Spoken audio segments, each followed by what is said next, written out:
Backside disaster is one of my absolute favorite tricks on mini ramp.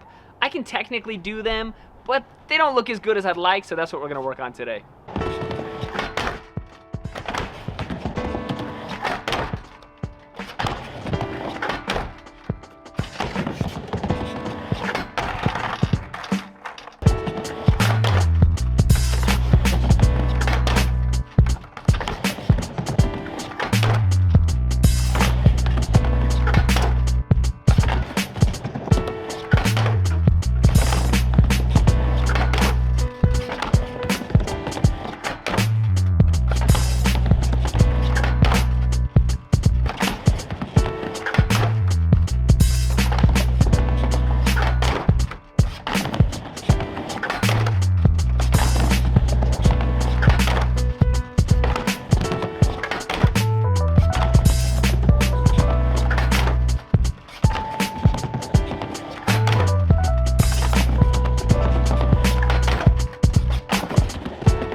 Backside disaster, feeling pretty good. Like I said, it took me almost a year to get to this point.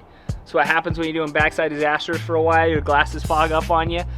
Feeling a little bit better about the entry. Would still like to be a little bit quicker, but it's gonna get a little bit more work. That's it for today. See you guys next time.